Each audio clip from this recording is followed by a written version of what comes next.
Kita akan lanjut beberapa pertanyaan yang masuk dan kita akan menjawabnya sesuai pemahaman Ahlussunnah wal Jamaah, sesuai dalil dan juga insyaallah berdasarkan tajribiyah yang insyaallah istighraqiyah. Pertanyaan yang akan saya bacakan di sini pertanyaan yang masuk hari ini ya. Ini ada satu pertanyaan, seseorang yang didampingi oleh jin Islam yang datang dari nenek moyangnya. Alasan jin itu karena ingin menjaga dirinya dan keluarganya. Jin itu tidak mempan dibacakan ruqyah, bahkan dia bisa membaca bacaan kita. Bagaimana pendapat Kiai Imran? Apakah jin itu dibiarkan saja dan jin itu berjanji tidak akan mengganggu akidahnya sampai akhir hayat? Atau jin itu mesti dikeluarkan, lalu bagaimana cara mengeluarkannya?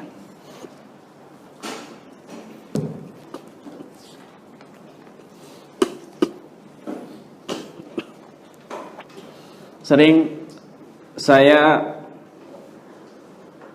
nasihatkan, sering saya sampaikan, kalau ada jin muslim yang masuk ke dalam tubuh manusia, ya, ini sudah tidak baik. Meskipun alasan dia menjaga dari nenek moyangnya, ini sudah alasan yang tidak baik. Karena jin muslim itu tidak mau masuk ke dalam tubuh manusia, zalim. Kalaupun dia memang dari nenek moyangnya, mungkin pada belajar sama nenek moyangnya, anak buah nenek moyangnya dulu, dia tidak mau masuk di sekitarnya, dia menjaga di sekitar tubuhnya, bukan di dalam. Maka ini ya. Kemudian bisa jadi jin ini pura-pura mengaku muslim, mengaku nenek moyangnya, padahal jin kiriman. Padahal jin kiriman supaya apa? Supaya pasien ini ada rasa ikhlas. Oh, jinnya menjaga saya. Nah, kalau sudah ada rasa begitu, tambah kuat jin itu di dalam, sehingga jin ini tidak dikeluarkan. Dan dialah yang mempermudah jin-jin kiriman lainnya masuk ke dalam tubuh. Ibaratnya apa ya, buka gerbang kemudian mempersilakan masuk yang lain. Ah, itu. Ini nggak benar. Terus bagaimana cara mengeluarkannya? Satu, pasien itu sendiri dikuatkan mentalnya, dijelaskan bahwa ini nggak benar. Kamu harus ikhlas. Jangan ada rasa suka sama jin ini. Harus dikeluarkan. Kemudian kedua, harus diputuskan hubungan dia dengan jin itu. Bisa jadi memang keturunan tapi berniat jahat, supaya meninggalnya dalam keadaan sul khotimah. Atau ini orang berbeda dengan yang lainnya, istimewa, lurus, ibadahnya bagus, tapi ada keturunan nenek moyangnya yang melihara jin, dan jin ini berniat jahat. Nah, pada saat sudah bisa masuk karena keturunan, maka di sini si jin ini berusaha sekeras mungkin tidak keluar dari tubuhnya untuk menyesatkan.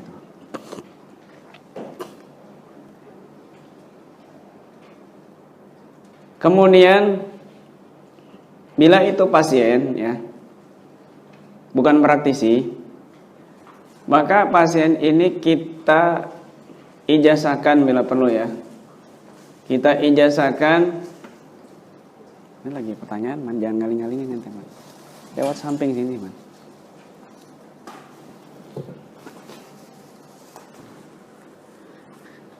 Kita ibaratnya beri ijazah yang bersanad. begini nanti kamu saya ijazahkan ayat kursi dan semua amalan-amalan wirid-wirid yang pernah saya amalkan dari guru-guru saya ijazahkan kepada kamu dan kamu menjawab saya terima ijazahnya, saya terima amalannya, begitu. Maka dia ada kekuatan, bacaan-bacaan dia memiliki power yang bisa melumpuhkan dan melemahkan jin itu. Gitu.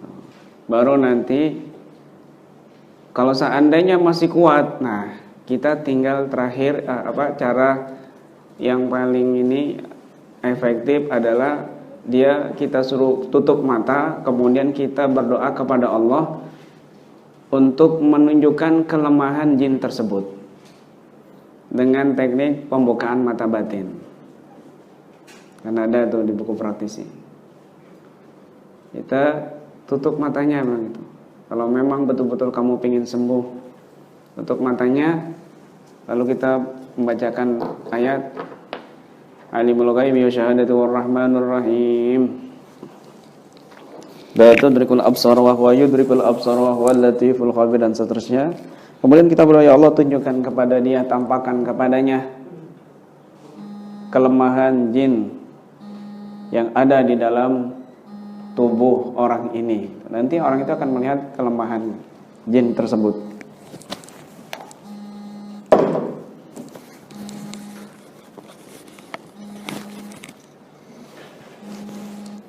Maka pada saat jin itu diketahui kelemahannya, nah disitulah kita akan bertindak. Nanti antum akan paham apa yang akan dilakukan ketika mengetahui kelemahannya itu, nanti akan tahu dengan sendirinya apa yang harus kita lakukan. Macam-macam kelemahannya nanti mungkin ada di pinggang atau di ulu hati, atau mungkin kelemahannya minum kopi pahit dan lain sebagainya. Mungkin begitu, bisa jadi seperti itu. Maka ini harus dihindari. Jadi jangan sampai tertipu daya. Kemudian jin ini ibaratnya dibiarkan di dalam tubuh. Jangan. Lihat saja tubuhnya. Kalau memang ada efek-efek yang negatif, maka ini negatif. Malas ibadah, sakit-sakitan, udah enggak benar udah. Harus dikeluarkan. Nah, ini pertanyaan yang pertama. Kemudian pertanyaan berikutnya, saya pernah mendengar kalau seseorang itu diruqyah dengan bacaan Al-Quran lalu salah niat bukan lillahi ta'ala, maka bacaan tadi malah mengurung jin yang ada di dalam, bukan malah mengeluarkan, karena salah niat dan bukan salah Al-Qurannya, tapi salah niat membacanya. Lalu bagaimana itu Ustaz? Begini, ketika orang meruqyah orang lain, maka yang pertama diajarkan oleh anjuran Ahlus Sunnah wal Jamaah adalah berkeyakinan bukan ruqyah ini yang menyembuhkan, tapi Allah Subhanahu wa taala. Kan begitu akidahnya. Hanya wasilah ruqyah itu. Dan kita menggunakan ayat-ayat Quran itu sebagai tabarruk a'dham. Kita bisa saja bertabarruk dengan zikir, dengan sholawat. Asal keyakinan kita penuh kepada Allah Subhanahu wa taala, maka bacaan apapun tuh bisa ngefek. Coba lihat itu Ustadz yang di televisi itu. Bahasa Indonesia ngefek. Tapi kan dia tidak pandai membaca Al-Quran. Sebenarnya ngefek. Karena apa? Karena ruqyah itu kalamun yustasfa, ucapan yang diniatkan untuk kesembuhan.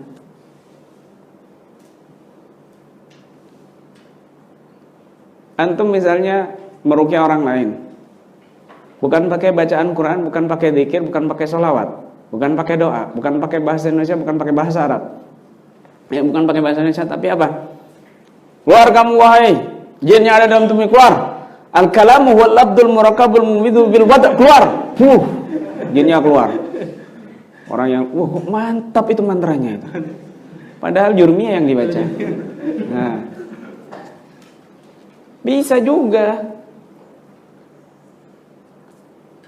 Apalagi yang dia pandai membaca Quran. Bacaan Quran ini bukan mengurung, justru mengeluarkan. Tidak ada kita membaca Quran kemudian jinnya ini nggak bisa keluar. Di mana ada? Nggak ada, jinnya aja nggak ngakuin. Saya terkurung, nggak ada begitu.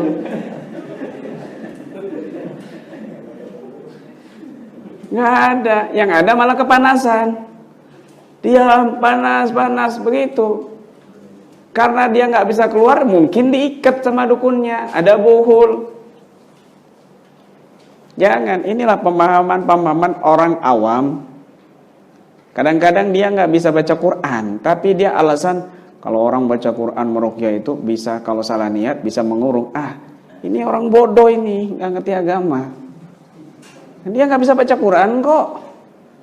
Tajwidnya kocar kacir, fatwanya keluar begitu. Ngaco ini. Karena nggak punya ilmu. Nggak punya ilmu.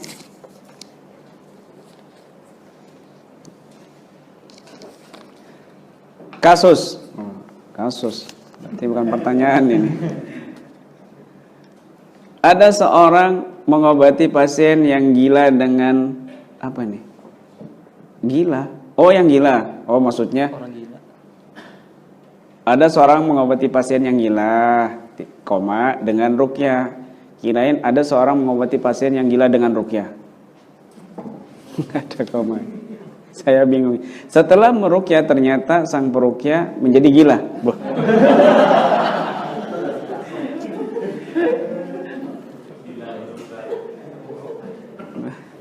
Penyakit gila menular ini gimana? Kayak kemarin itu dia muntah. Pak Yai, saya mau tanya, saya mau bercerita. Saya ini habis ziarah ke makam dapat 3 doa. Bagaimana ceritanya Pak Yai? Loh, kamu mau cerita kok Pak Yainya disuruh cerita? Bingung saya jadinya ini. Pertanyaan, kenapa penyakit pasien kembali kepada yang ngobatin peruqyah? Mohon pencerahan dari Kiai buat peruqyah supaya tidak ada takut di hati, apalagi penyakit pasien kiriman dari dukun. Begini,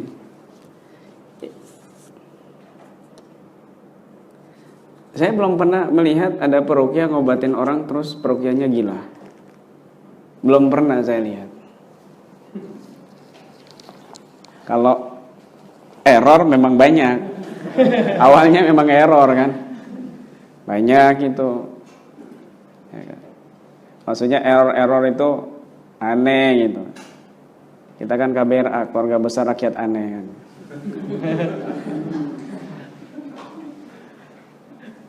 Nah, belum pernah ada. Kalaupun misalnya ada orang gila, kemudian meruqyah si pasien ini jadi gila. Si peruqyah ini jadi gila. Berarti ada yang nggak benar di tubuhnya. Ada yang tidak benar di tubuhnya. Ada yang tidak benar di dirinya. Nggak ada. Orang biasa aja ngobatin itu dengan bacaan-bacaan Quran, ampuh. Yang penting mental kamu dikuatkan, jangan lemah. Itu, psikis kamu dikuatkan, jangan lemah. Gara-gara ada kasus ini terus kamu takut, akhirnya kamu kebawa nanti dengan prasangka itu. Hindari itu. Kalau kamu mengamalkan semua yang diajarkan oleh guru-gurumu daripada zikir, wirid, manhaj, dan tidak keluar daripada prosedur ilmu-ilmu ruqyah yang sudah diajarkan, maka kamu aman, gak akan gila. Mungkin gilanya bukan sebab karena ngobatin. Mungkin gilanya karena kamu banyak amalan-amalan zikir-zikir yang lain. Atau mungkin gila diputus pacarnya, kan bisa jadi begitu. Habis meruqyah terus diputus pacarnya. Gila dia. Nah, bisa jadi begitu. Jadi bukan jangan habis meruqyah ini jadi gila, terus langsung disalahin dia meruqyah orang lain. Kan banyak faktor, banyak penyebab. Bisa jadi banyak utangnya dia kan begitu. Gila akhirnya, nggak bisa bayar. Nah, nggak usah takut. Jarang itu kayak gitu, nggak ada 1001. Pertanyaan, bagaimana menetralisir benda-benda berkhodam? Benda-benda berkhodam, ya, yang pertama pasang niat yang lurus. Misalnya di rumah ada benda-benda pusaka, besi-besi tua. Kemudian kita curiga ini ada isiannya, ada khodamnya. Maka yang pertama niatnya, ya, kita ini bukan menyanjung pusakanya. Kita menyimpan pusaka-pusaka ini bukan karena berkhodam, tapi ini peninggalan orang tua. Dan ini juga kita menghargai usaha orang tua dan nenek moyang kita di dalam menjaga pusaka itu. Mungkin ada kepentingan yang lain selain ada khodam, kan begitu. Kemudian kedua, kita doa kepada Allah agar Allah bersihkan benda-benda pusaka ini dari semua yang negatif, energi negatif. Lalu buatlah air ruqyah dicampur air garam seperlunya, sedikit. Air garam mungkin 1 sendok makan. Nah, air garam ini luar biasa, secara alami memang bisa menyedot energi negatif, menetralisir. Ya, kemudian dicampur juga dengan jeruk purut dan bidara. Ini yang pernah kita lakukan. Kemudian pusakanya itu direndam selama 1 hari atau 2 hari. Ya. Setelah dibersihkan, direndam itu, kemudian dilap, dibersihkan, dikeringi, maka kita bacakan waja'alna, ya, waja'alna min baini aydihim sadda wa min khalfihim saddan fa'aqsaynahum wa hum la yubsirun. Kemudian wa idza qara'tal qur'ana ja'alna bainaka wa bainal ladzina la yu'minuna bil akhirati hijaban mastura. Hijab masturanya begini, hijabam mastura. Kemudian wirid sakran, ya, misalnya banyak, ya harus diputarin semuanya. Dan setelah itu baru dibungkus. Udah gak ada yang bisa masuk lagi. Apalagi kamu niatkan, kamu pajang di tembok, tapi niatnya saya niat nanti bergabung dengan Imam Mahdi, berperang dengan Imam Mahdi pakai ini. Itu selama itu dipajang ke dinding, kamu berpahala setiap detiknya. Pahala jihad bersama Imam Mahdi. Karena kamu sudah pasang niat bergabung. Begitu. Pertanyaan kedua, bagaimana menetralisir tanah angker yang akan dibuka untuk lahan bangunan perkebunan? Air ruqyah yang sudah kamu ruqyah, ya, itu kamu sirami, kamu semproti lahan bangunan tersebut, lahan tanah angker tersebut, kamu sirami, semproti. Bila perlu air ruqyahnya itu dicampur minyak gahru, kan agak sedikit wangi. Kalau nggak ada minyak gahru, ya minyak wangi lah. Minyak wangi, terutama misik atau kasturi atau minyak gahru. Karena jin nggak suka itu. Beda dengan menyan. Nah, ini baru suka. Baru setelah itu kamu baca wirid sakron di tempat itu atau sambil jalan mengelilingi tanah tersebut. Ya, mengelilingi, muter, ya sehabisnya tanah itu wirid sakron kamu baca, begitu. Muter itu. Saya lakukan itu di rumah sebelum saya bangun. Muter sampai 3 kali. Baca wirid sakronnya 5 kali waktu itu. Habisnya 5 kali. Aman rumahnya insya Allah gitu. Malah bercahaya itu. Bisakah pecandu rokok obat disembuhkan dengan ruqyah? Bisa saja.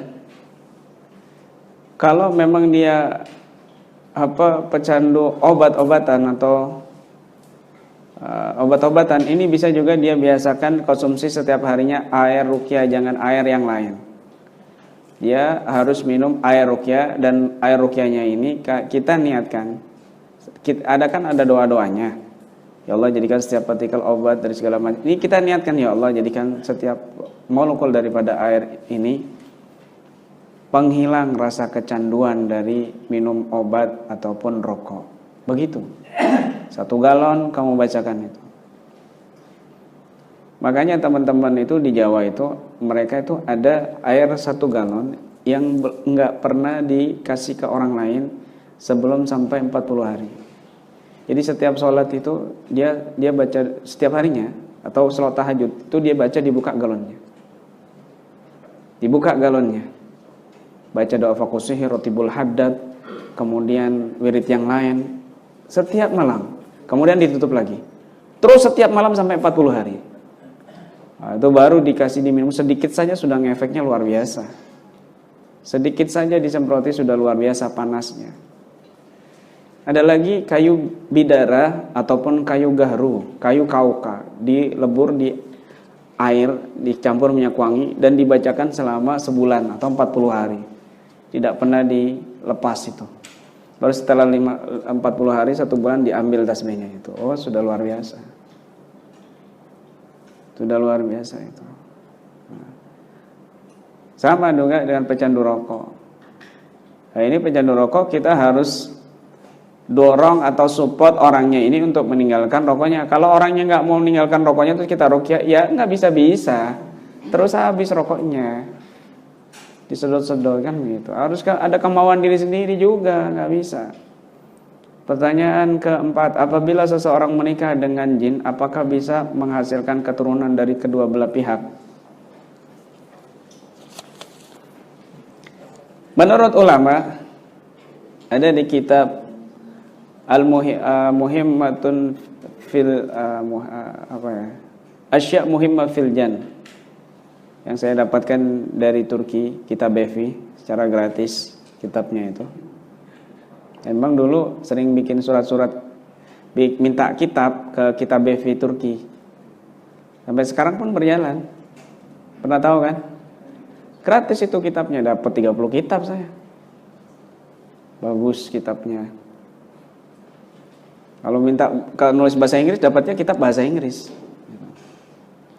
Itu disebutkan di situ bahwa sperma bangsa jin ini bukan seperti spermanya manusia.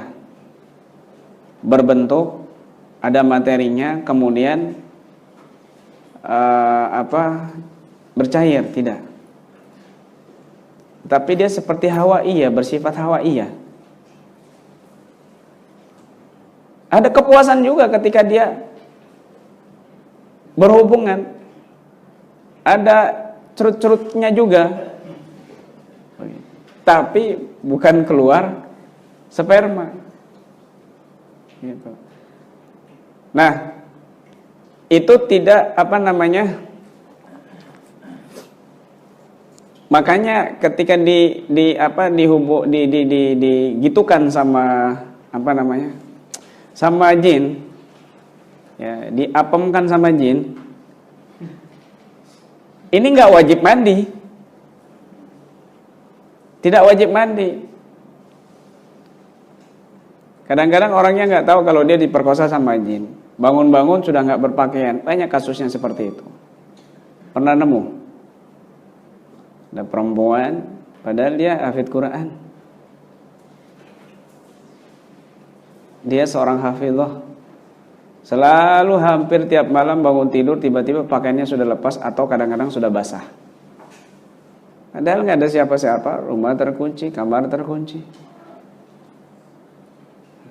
Dan dia merasa kalau menstruasi sakit. Ciri-cirinya begitu. Kalau jin ini sudah berhubungan badan, dia kalau menstruasi selalu sakit. Dan lama gitu. Biasanya sudah berhubungan sama jin. Atau tumbal gitu. Ada di rahim itu. Maka itu harus dilaser. Jarak jauh ya. Rahimnya bila perlu ya perempuan sama perempuan, jangan laki sama laki, nggak fokus nanti. Tutup mata begini repot. Nah, Kadang-kadang juga lahir anaknya bisa paling banyak itu kalau perempuan itu maka diperkosa oleh genderuwo. Ya. Bang Wowo.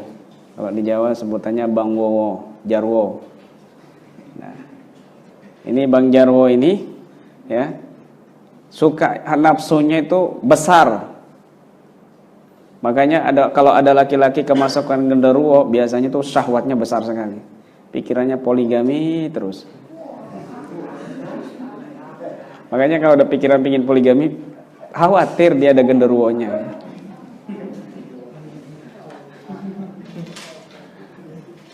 Tapi nggak semuanya, jangan ditembak semua, tidak, ya, tidak.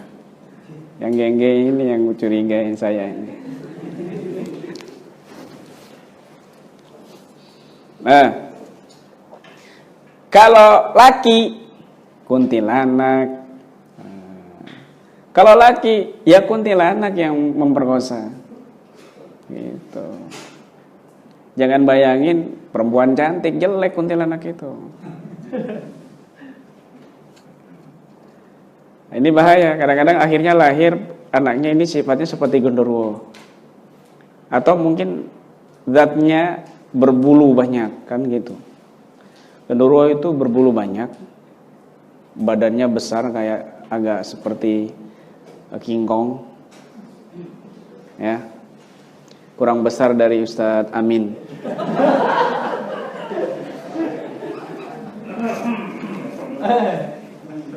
Kena lagi.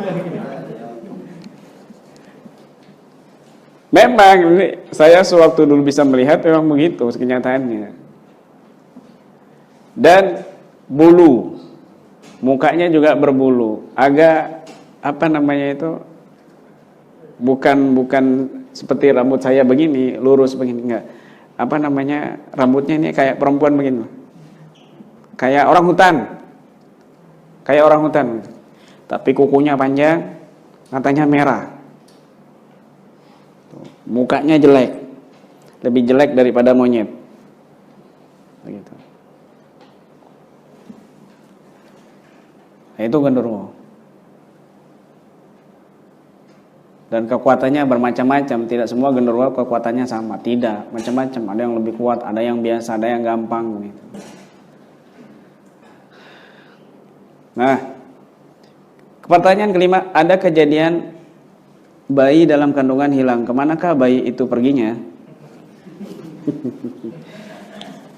Ya Allah. Ada 5 kasus bayi. Ini pertanyaannya luar biasa sebenarnya. Memang sudah di 4 lama palingnya. Ada 5 kasus bayi hilang. Yang pertama kasusnya itu diambil sama dukun. Jadi ada pasien datang ke dukun nggak punya anak, dia sudah mungkin yang kita temui ya kasusnya ini ada 5 kasus. Saya ceritakan 3 atau 2. Yang pertama kasusnya dia datang ke dukun, nggak punya anak, sudah 8 tahun atau 10 tahun. Dukunnya dukun sakti kebetulan. Dia curhat sama dukun. Dukunnya bilang begini, mudah itu, gampang. Mau 5 bulan, 3 bulan, 7 bulan, 8 bulan. Apa bisa? Oh kecil. Insya Allah bisa. Nggak pakai insya Allah. Akhirnya kalau 7 bulan gimana? Maharnya berapa? Oh maharnya itu 250 juta cash. Kalau 5 bulan 175.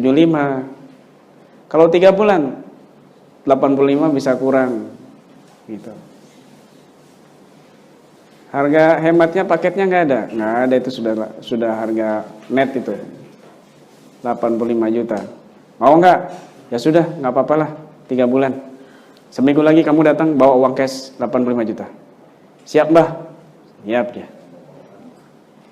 Akhirnya kemudian 85 juta itu datanglah seminggu kemudian, tapi si dukun ini sudah mencari target orang perempuan yang hamil 3 bulan.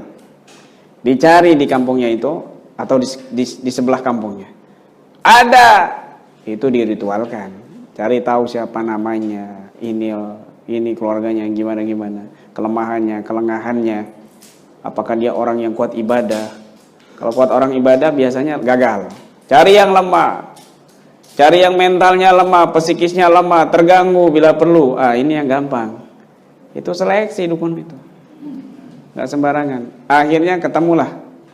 Akhirnya dia ritual, sudah mempersiapkan semua bahan-bahannya, sudah mulai pasang-pasang ranjau, sudah masuk ke tubuh si orang yang hamil itu. Tinggal ditarik. Nah, datanglah si pasien itu, sudah dijanjikan jam 12, lebih di atas jam 12. Ini kasus nyata ya. Jam di atas jam 12 datang dia. Kemudian disuruh buka pakaian, ditutup sama pakaian hitam si perempuan pasien dukunnya. Kemudian dimantra-mantrai, diciprat-ciprati air darah, air kembang, bakar menyan dan lain sebagainya, baru ritual penarikan. Ketika ritual penarikan itu harus di atas jam 12, jam 1, jam 2 ya. Jam 3, makanya Nabi menganjurkan kita bangun di malam hari supaya enggak kena begitu. Kondisi seperti itu apabila dia mentalnya lemah, psikisnya lemah atau portal gaibnya kebuka, gampang ketarik sama dukun. Makanya Nabi menganjurkan untuk sholat tahajud, baca Quran ini dan itu. Tarik sama dukun, blak masuk ke pasien dukun itu, udah si pasien hamil 3 bulan. Yang sana bangun tidur subuh-subuh hilang kandungannya, nggak ada jejak. Begitu. Itu kasus yang pertama. Kalau sudah begitu, pean dikabarin ada pasien kehilangan janin dan belum lama, maka pean buru-buru segera lakukan, dia suruh tidur, kemudian berwudu ya, kemudian tutupi dengan kain kafan polos putih. Kain kafan polos putih, ditemani dengan suaminya atau keluarganya. Harus banyak orang. Setelah itu semuanya memegang perut si pasien. Semuanya, keluarganya termasuk pean juga memegang perut pasien itu sambil membacakan pertama Fatihah dulu ke cabang bayi, ke janin, ke ibu, ke cabang bayi, kemudian baru pegang perut atau perut si pasien sambil dibacakan innalladzi a'udzubillahi minasyaitonirrajim bareng-bareng begitu. Innalladzi farada 'alaikal qur'ana laraduka ila ma'ad. Innalladzi farada 'alaikal qur'ana laraduka ila ma'ad. Innalladzi farada 'alaikal qur'ana laraduka ila ma'ad. Innalladzi farada 'alaikal qur'ana laraduka ila ma'ad. Sampai si pasien ini berasa perutnya mules atau mual mau muntah. Baru pengen langsung masuk, itu ada sesuatu berarti yang mau masuk. Kalau ada rasa mau mual, mau muntah berarti ada sesuatu yang masuk. Pengen langsung buru-buru tarik, masukkan ke dalam perutnya. Pah. Maksudnya diisyaratkan begitu. Aina matakun yaqtibikumullahu jami'an ala kulli syai'in qadir. Masuk. Pah, sudah balik lagi. Balik lagi.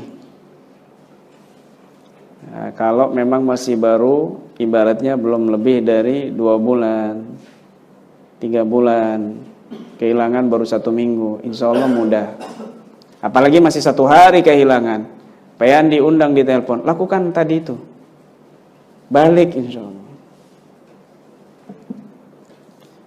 Kasus yang kedua, karena memang bukan bayinya dia, bukan bayi suaminya, tapi bayi genderuwo seperti tadi yang saya ceritakan.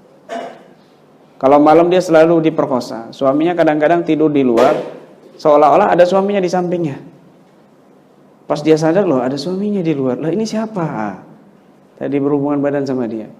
Kadang-kadang suaminya pulang dari kerja, terus minta jatah, minta berhubungan badan.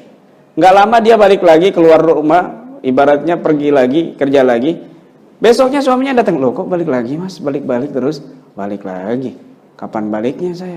Saya baru balik ini. Berarti yang kemarin genderuwo, bukan suaminya. Nah, kadang berhubungan melalui tubuh suaminya. Kemudian setelah dapat 5 bulan, 4 bulan, ya 7 bulan, diambil sama si genderuwo. Mengapa? Karena mengaku itu punya anaknya. Kasus yang ketiga tumbal. Tumbal, anaknya itu dari mungkin nenek moyangnya dan lain sebagainya. Begitu. Diambil setiap umur 3 bulan, setiap diketahui ini bayi berlaki-laki atau perempuan, maka hilang. Ada bayi yang perempuan terus, maka setiap bayi ini perempuan langsung hilang. 3 bulan, 4 bulan langsung hilang. Tapi kalau laki lolos. Itu ada kasusnya seperti itu. Ada. Dan masih banyak lagi, 2 kasus lagi yang kami jumpai. Ada 5 kasus yang kami jumpai, dan mungkin masih banyak lagi kasus-kasus bayi hilang yang berbeda-beda, wallahu a'lam. Kemudian di sini ada lagi pertanyaan, banyak juga ini, saya singkat-singkat saja. Tidak saya baca semua. Kadang sebagian pasien yang ditangani ada yang kesurupan sampai mau memukul si peruqyah, dia ingin menyerang si peruqyah dengan brutal. Adakah bacaan khusus agar si pasien yang kesurupan itu tidak mampu menyerang atau mendekati si peruqyah, terlebih lagi tidak mampu menyerang si peruqyah? Nah, ini mungkin dia terinspirasi sama video saya. Ya kan? Jadi ada pertanyaan seperti itu. Dia pingin seperti saya begini, nyentil-nyentil. Kan itu cuma action aja. Biar kelihatan lebih seru, lebih tertarik lagi orangnya. Begini, sudah sering saya jelaskan. Jangan panik yang pertama gitu. Jangan panik, tenang. Pengen bayangkan saja saya kalau penanganan pasien kan tenang, nggak panik. Ya. Kemudian orang kalau masih ada sukmanya, tidak, tadi sudah kita jelaskan. Orang kalau masih ada sukmanya, maka itu bisa kita kontrol sehebat apapun frontalnya. Tinggal panggil namanya, kuatkan dengan zikir. Ayo berzikir, sukmanya itu dipanggil terus. Berzikir, jangan kasar. Jangan kasar. Kadang-kadang lupa praktisi. Udah kesurupan, sudah ketakutan dulu. Panggil temannya, bantuin. Itu jangan begitu. Suaranya aja yang besar. Maka kalau sudah begitu kita ajak dialog tenang. Kamu sudah masuk lama di sini, nggak usah takut sama saya. Saya nggak jahat, saya nggak kasar. Dia akan pelan langsung merunduk kalau pengen begitu. Kalau pengen sudah mukanya beringas, sudah ya Allah, ya lanatullah, ukhruju, keluar. Waduh, ini pasti tarung kan begitu. Nah, akhirnya sakit si pasien. Maka sekali lagi itu perhatikan, nanti antum kalau paham ini ya masalah sukma ini, nanti antum paham sudah, nanti antum akan tahu kuncinya, rahasianya, dan mungkin teknik-teknik yang antum jumpai luar biasa nanti. Apalagi antum sudah paham masalah hipnoterapi dan juga masalah sukma tadi yang kita bahas itu. Terus juga kalau frontal juga bisa juga kita tekan titik tadi itu. Ya kan ada 2 titik di kanan kiri itu kan kita pegang begini, tekan itu, dia sudah nggak bisa berontak. Kalau sukmanya masih ada, dia cuma bisa bergerak sedikit. Gitu. Kalau sukmanya sudah keluar, dia hanya bisa bergerak sedikit dan masih bisa melawan. Tapi kalau sukmanya masih ada, itu masih bisa kita tahan, nggak berontak dia. Dan kita masih bisa ngefek baca doa-doa ruqyah. Tinggal kita si mentalnya ini, si sukmanya ini harus dikuatkan. Yang penting di situ. Lalu kalau sukmanya sudah keluar, maka menggunakan teknik penarik sukma atau dengan teknik penjemputan dan lain sebagainya. Begitu. Kemudian yang kedua, saya meruqyah pasien sudah berkali-kali dan jin-jin yang berada di dada, bahu, perut, tangan sudah keluar. Tetapi yang di kepala tidak keluar-keluar. Padahal sudah diruqyah berkali-kali, tapi tetap saja yang di kepala tidak keluar. Apa yang harus saya lakukan? Padahal sudah dibacakan doa fakusir diulang-ulang, tetapi tetap saja tidak mau keluar. Kalau jin itu nggak mau keluar, bisa jadi diikat. Kamu harus lepaskan ikatan-ikatan. Makanya pean ini, dengarkan baik-baik. Pean kalau ada pasien datang, tanyakan dulu keluhannya apa. Kadang-kadang di situ titik kelemahannya. Saya sering sakit di sini. Di sini sakit, sama di pinggang sebelah kiri. Kalau sudah datang menjelang maghrib itu perihnya, masya Allah, pusing apa? Pengen nggak usah baca doa ruqyah, tekan di bagian yang sakit sambil dibaca sedikit saja. Bismillah, niatkan sudah begitu. Jadi nggak usah nyari-nyari, karena kita sudah tahu dulu. Tanya keluhannya apa, yang sakit di bagian mana. Habis di situ tempatnya dia bersarang. Dikasih minyak apa itu, minyak fresh care, diminumkan herbal, maka praktisi harus lengkap, harus punya herbal, madu, bidara, bukan cuma modal baca-bacaan saja. Nggak punya duit namanya kamu ini. Modalnya cuma jampi-jampi saja. Aduh, dukun aja lengkap, ada pusaka, ada menyan, itu dukun. Praktisi nggak modal, kalah sama dukun. Musuhnya lengkap. Punya pusaka, punya ini, punya itu, punya akar beringin, punya ini, punya itu, punya bambu petuk dan lain sebagainya. Pengen nggak punya apa-apa, air aja males meruqyah. Senjatanya banyu putih. Ya Allah, miskin. Punya senjata. Di Jawa Timur itu, saya mau ketawa kalau di Jawa Timur itu, kalau sudah action itu. Kenapa? Tongkatnya lebih besar daripada tongkat saya. Segini megangnya. Bener ini. Tongkatnya besar segini, dibawa kemana-mana. Tasbihnya sudah banyak. Alat pijat, alat bekam, herbal. Jadi kayak Ghostbuster bawa kemana-mana itu. Bawa peralatan lengkap. Ada lagi yang lucu, bawa ini. Kan memang ada penetralisiran dengan air, ya kan? Air yang dicampur garu, kemudian bidara, kemudian sudah diruqyah semua. Itu sama mereka ditaruh pistol-pistolan air. Jadi mereka kemana-mana itu bawa pistol air di sini, bareng-bareng. Kayak Ghostbuster itu. Nanti tinggal masuk ke pasien, tinggal tembak semua. Rumahnya itu. Jadi dilihat lucu gitu. Ya kan? Lengkap ini, pistol-pistol mainan, tapi isinya air ruqyah, bukan buat main-mainan, gitu. Yang keren begitu loh. Masya Allah. Bawa saya kemana-mana ada bawa tas peralatan, ada madu Hercules, ya kan? Madu herbe itu, ada madu biasa, ya kan? Kemudian ada jinten hitam, ada bidara, serbuk bidara. Ada yang buat untuk pengobatan, ada yang buat untuk stok dibeli, begitu. Jadi sekalian nanti pengobatan juga promosi herbal pean. Selain hasil amplop dapat, juga dari herbal juga dapat komisinya pean, kan begitu. Jangan cuma dari pasien aja.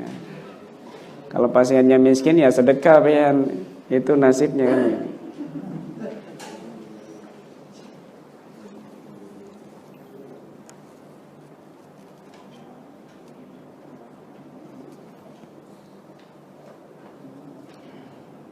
Ada juga nggak keluar-keluar, kenapa? Di kepala, ya karena kepalanya porno terus pikirannya.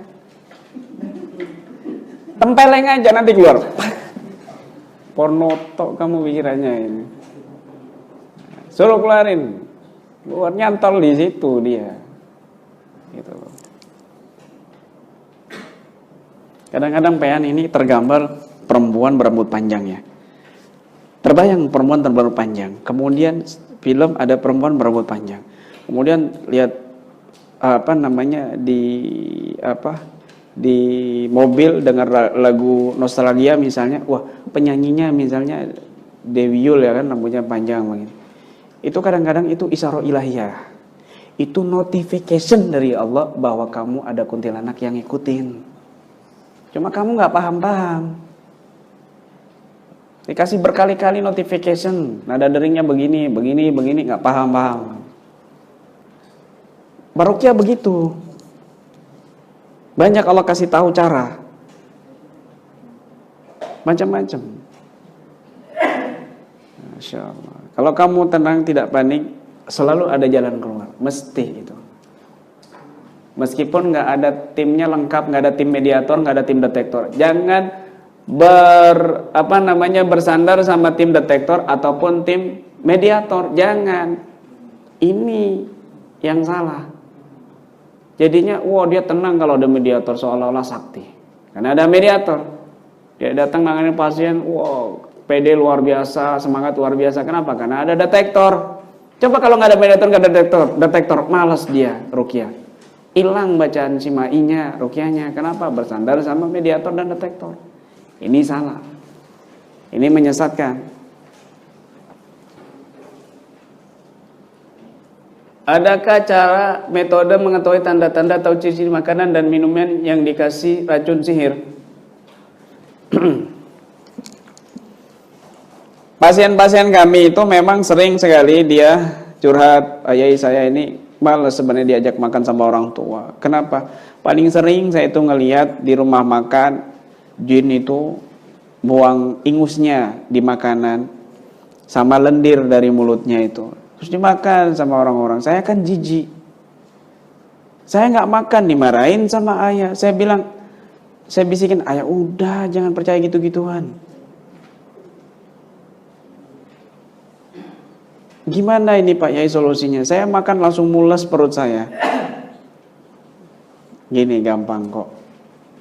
Kamu sebelum makan, kamu ruqyah itu bacaan makananmu. Ya nggak ruqyah semuanya, maksudnya contoh, Bismillahirrahmanirrahim, la yadurru ma'asmi syai'un fil ardi wala fis samawati wa huwas samiul alim. Bismillahirrahmanirrahim, la yadurru ma'asmi syai'un fil ardi wala fis samawati wa huwas samiul alim. Bismillahirrahmanirrahim, la yadurru ma'asmi syai'un fil ardi wala fis samawati wa huwas samiul alim. Tiup makanannya. Dah makan, aman. Sudah saya praktekkan Pak Yai. Terus gimana? Rasanya tawar, nggak enak. Tapi mulus nggak? Enggak. Ya sudah, yang penting nggak ada ingusnya jin kan begitu. Nggak ada cairannya jin. Sudah. Kan yang bikin nikmat cairannya jin itu. Yang bikin ketagihan ingusnya jin itu. Memang ada jin-jin khusus untuk itu. Nah, itu dibeli sama orang-orang pesugihan itu. Nah, terus ciri-cirinya gimana? Kamu nggak bisa ciri-cirinya ini makanan yang ada ini ramai, yang nggak ada itu sepi. Ya jangan. Bisa jadi ramai karena banyak sedekahnya, karena memang murni dia murah untuk sedekah, bukan karena ramai sepinya, bukan. Kalau kamu memang sensitif ataupun ini bisa kamu rasakan di situ hawanya nggak enak. Makanannya kalau dimakan di situ enak, tapi kalau bawa pulang nggak enak. Memang kebanyakan begitu. Tapi nih dengarkan baik-baik. Kalau pean sering meruqyah, kalau pean jangan misalnya pean nggak bisa meruqyah karena kerja. Pean tidak sering meruqyah karena kerja sibuk. Minimal pean membaca doa-doa ruqyah itu sehari sekali sebagai wirid. Itu sudah cukup dari wirid-wirid yang lain, karena itu doa-doa Al-Quran semua yang mantra-mantra saktinya yang diambil. Kalau mereka sering meruqyah, maka pean makan di rumah makan, ada jin pesugihan di situ. Perut pean itu langsung panas dan gak enak rasanya, pingin mules-mules. Langsung keluar, langsung mencret-mencret. Ini yang kami alami. Kenapa? Karena bacaan pean, ruqyah pean, dari bacaan-bacaan doa ruqyah itu sudah menyatu di tubuh, di molekul tubuh, sehingga mengandung power-power Quran di dalam tubuh kita, molekul-molekul airnya ini, sehingga ada yang nggak beres berasa di tubuh. Pean masuk angin biasa dengan masuk angin jin, itu pean bisa membedakan. Masuk angin jin itu pean bergerak itu pindah dia. Pean pegang begini berasa panas, kemudian dia pindah. Hilang sakitnya. Dibacakan sini hilang sakitnya. Kemudian muncul lagi. Ini berarti anginnya jin. Jin itu maksudnya. Bukan angin. Kan sama angin dengan jin itu kalau sudah masuk ke tubuh sama dia. Hampir sama rasanya. Ditekan terus sampai dibacakan ini, terus kemudian ditarik dorong sampai ke bawah. Dut. Nah, keluar sudah sembuh. Bukan lewat muntah keluarnya. Lebih terhina itu jinnya lewat bawah kan begitu. Gitu. Teknik menarik sukma yang diambil dukun dan ciri sukma oleh jin atau dukun. Tadi sudah kita jelaskan, insya Allah paham semuanya ya. Ini sudah kita jelaskan teknik-teknik menarik sukmah yang diambil oleh dukun. Sudah kita jelaskan tadi. Kemudian yang kedua, apa mutlak harus semprotkan air dulu baru wirid sakron pada saat pagar rumah? Karena pendapat di antara praktisi harus semprot dulu. Nanti jin yang di dalam akan tersisa, padahal di dalam doa bagi jin jahat atau makhluk berbuat dolim. Berantakan tulisannya. Mungkin begini, paham saya maksudnya. Apa disemprotkan dulu baru wirid sakron? Apa wirid sakron baru disemprotkan? Kalau dibacakan wirid sakron bagi dia, wah jinnya ini nggak bisa keluar karena terkurung, kan begitu. Disemprotkan, wah tersiksa, kan begitu. Nah, disemprotkan dulu ruangannya, dibersihkan dulu, netralisir dulu. Baru setelah itu dibentengi rumahnya dengan teknik pembentengan dan wirid sakron, begitu. Prosedurnya begitu.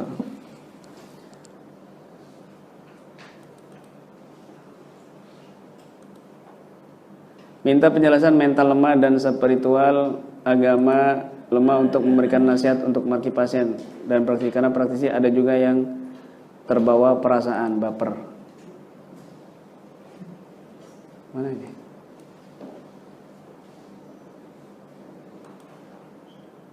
Terbawa perasaan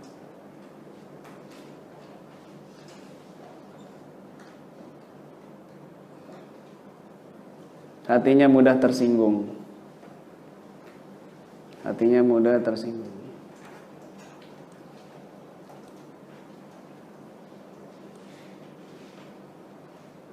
Minta penjelasan mental lemah dan spiritual agama lemah untuk memberikan nasihat untuk marki pasien dan praktisi, karena praktisi ada juga yang terbawa perasaan hatinya mudah tersinggung. Berarti praktisinya perlu banyak-banyak olah hati. Kalau mudah tersinggung, baperan, ya, ini harus lebih banyak olah hati dan lebih banyak zikir, kuat mentalnya, berserah diri kepada Allah. Jangan nanti dia lemah, baper, akhirnya pas olah hati jamaah belum nangis, dia duluan yang nangis. Ini kan lucu. Akhirnya jamaah nggak jadi nangis. Kenapa? Lihat si Rokinya nangis, begitu lucu. Nah, ya harus dikuatkan mentalnya, harus sabar, harus kuat. Kemudian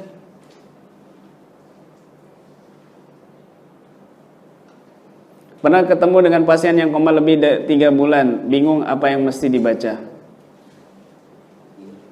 Pernah mencoba membuatkan air suwuk, kemudian air suwuk tersebut dimasukkan ke infus. Ditambah dengan fokus sihir juga belum perubahan, akhirnya bingung apa yang mesti dilakukan, misal dengan memanggil sukmanya belum tahu caranya serta tekniknya, serta apa yang mesti kita perbuat dan kita baca jika mendapati masalah seperti itu. Jadi begini, Pean ini, lihat kalau Pean ngikut saya, Pean mungkin tahunya saya ini selalu berhasil, kan begitu. Karena yang saya tampilkan di grup-grup itu keberhasilan terus. Kami juga ada yang tidak berhasil. Kalau ngikut saya ini banyak yang nggak berhasil, kayak kemarin di Amunta yang begini bergerak-gerak, yang rambutnya panjang begitu. Iya, itu saraf dan lain sebagainya. Jadi jangan berkeyakinan ruqyah ini pasti sembuh. Siapa ini? Jangan, ini berbahaya. Kamu dikira nanti pikiran kamu ini kamu Tuhan. Nah, jangan, itu syirik kecil itu. Harus sembuh dan lain sebagainya. Jangan. Salah itu. Kalau nggak mampu dan sudah sepenuh teknik yang sudah kamu keluarkan kemudian nggak sembuh, ya sudah serahkan kepada Allah. Berarti mungkin Allah nggak izinkan sembuh. Ada juga yang karena dia ini sedang diadab oleh Allah Subhanahu wa taala.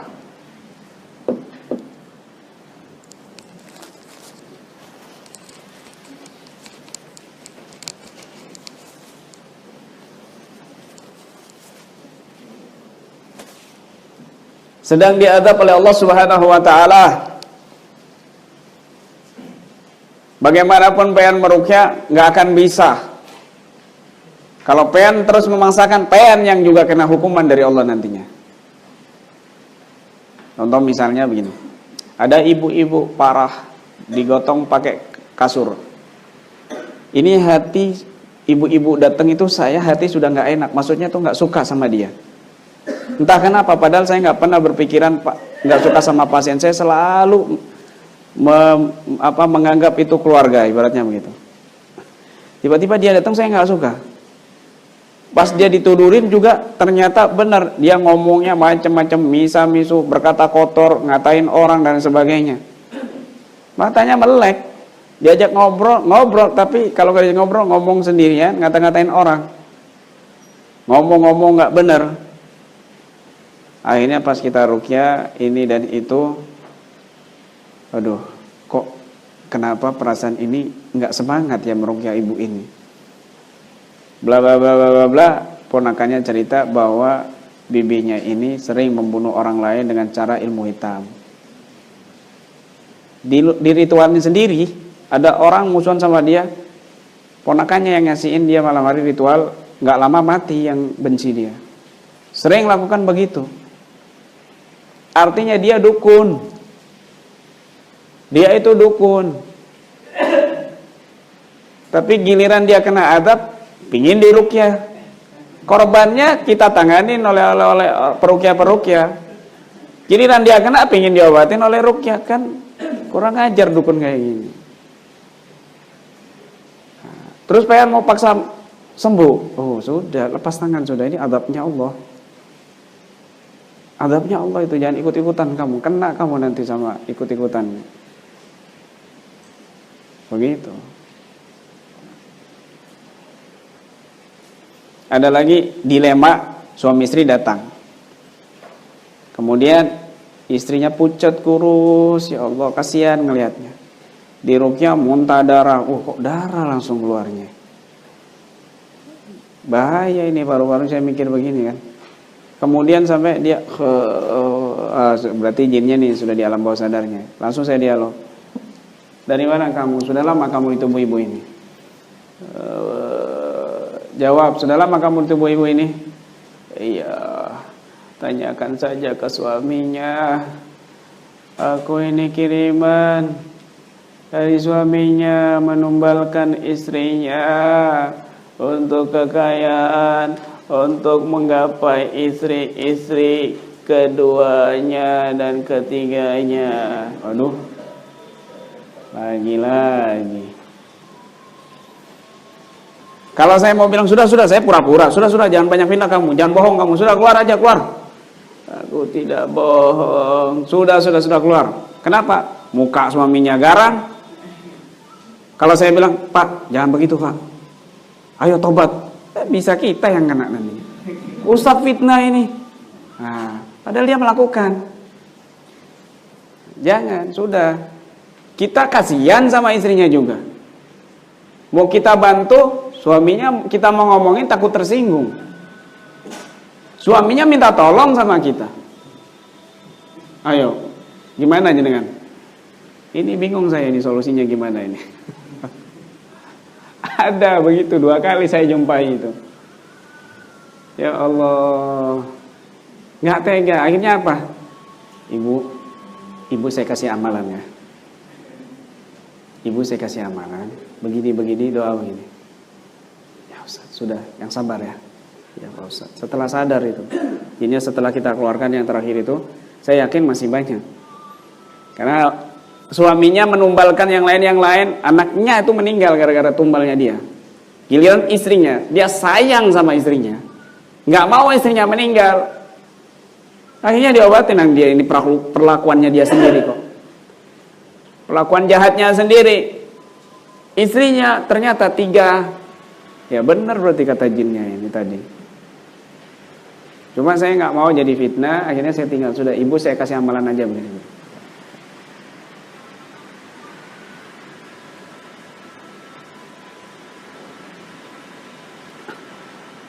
Al-Kisah banyak, apa ini? Kok Al-Kisah dulu?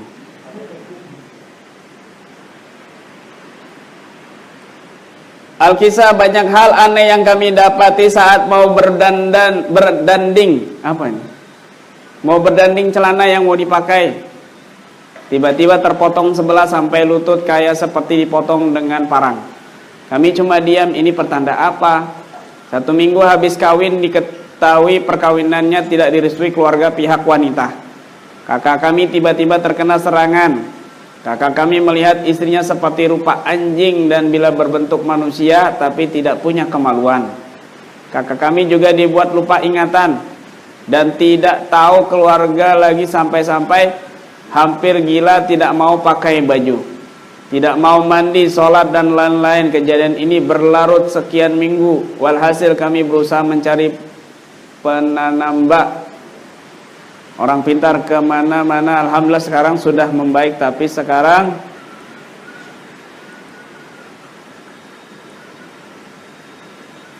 sering mengurung diri di kamar dan keluarganya jadi hancur karena tidak direstui. Bulan lalu kami ada beri air ruqyah lagi dan memagar rumah tersebut. Bagaimana cara mengetahui mereka yang pernah kayak gini? Ya memang harus, berarti ya memang ada gangguan gaib, disihir, ya harus diruqyah terus, dilakukan secara rutin, apalagi keluarganya sendiri dan dia seorang peruqyah. Bagaimana cara mengunci atau membentengi marki yang pernah kena sihir dan menetralisir? Apakah kekuatan tersebut masih ada? Jadi membentengi pasien yang pernah kena sihir dengan menguatkan mental dan spiritualnya yang sudah pernah saya sampaikan. Kemudian kasih amalan. Lalu bagaimana untuk mengetahui kekuatan tersebut masih ada atau tidak, sihir itu masih ada atau tidak? Kadang-kadang kita olesi air garam kalau dia masih berasa panas, ya. Apalagi air garamnya ini kita doakan. Ya, makanya saya sering bikin bidara sama sedikit air garam, Saya campur garam, bidara, baduk. Diminum kalau langsung reaksi muntah dan sebagainya berarti masih ada. Terus kita keluarkan sampai sekiranya tidak muntah lagi.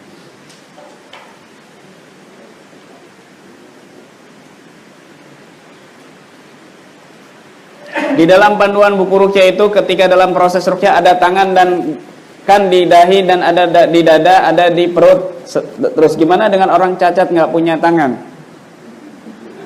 Pegang tangannya nggak punya tangan, pegang dahinya nggak punya tangan, pegang dadanya nggak punya tangan. Pasiennya satu, ya kan?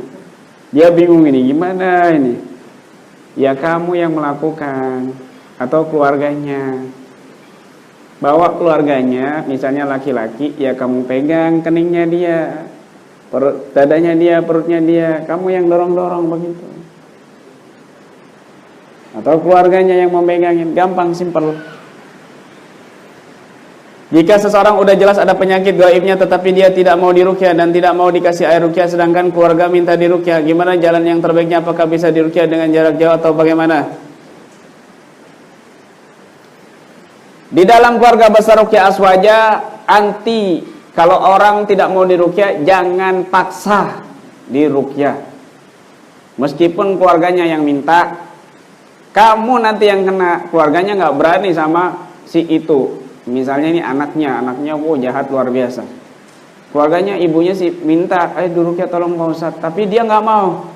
Terus ketika kita ruqyah kamu dimarah-marahin, ibunya nggak bisa membela karena ibunya juga takut. Jangan. Sudah, kalau nggak mau diruqyah sudah. Terus bagaimana? Ya kita kasih air aja.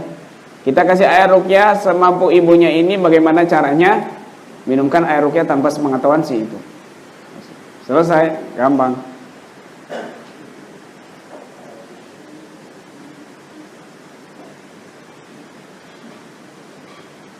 Bagaimana agar tetap menjaga keikhlasan saat menolong pasien meskipun kita tahu setelah penanganan pasti pasien memberikan hadiah sampai memaksa?